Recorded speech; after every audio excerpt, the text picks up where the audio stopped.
Paano po mag-export? Gagawin natin, punta po tayo sa desktop or kung meron po tayong provided na folder, halimbawa meron tayong folder, SF10,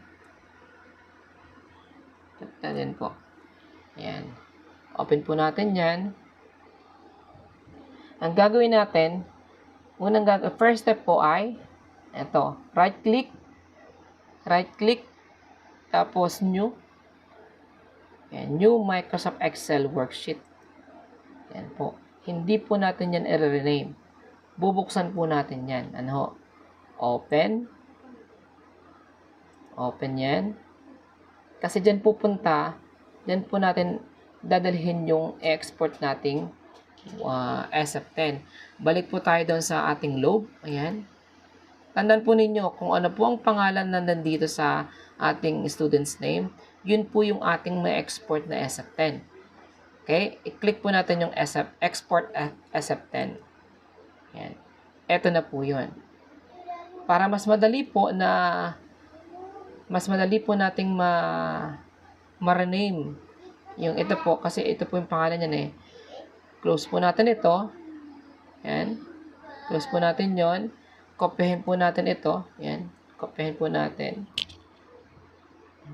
Kopya. Copy.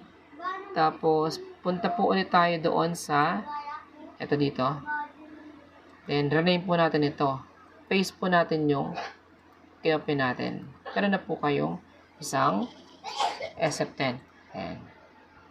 So, yan po. Ayan na po yung SF10 ni Atole. Okay? So, ulitin ko po. After po ng ating first student, balik po tayo dito sa ating folder.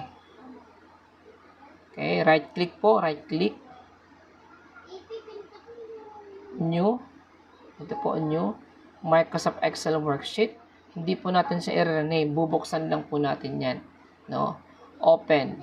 Double click or right click, open. Pero ako po ay dinodouble click ko ng mabilis. Ayan. So, open na po yan. Balik po tayo sa lobe. Then, pangalawang estudyante. Click export SF10. Ayan. Close po natin ito. No? Then, save po natin yan. Kasi ngayon, kopyahin ko po itong pangalan.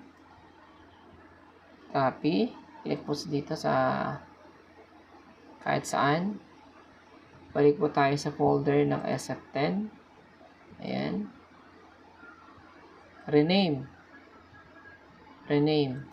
Okay? O kaya naman, mabagal naman pong dalawang pindot.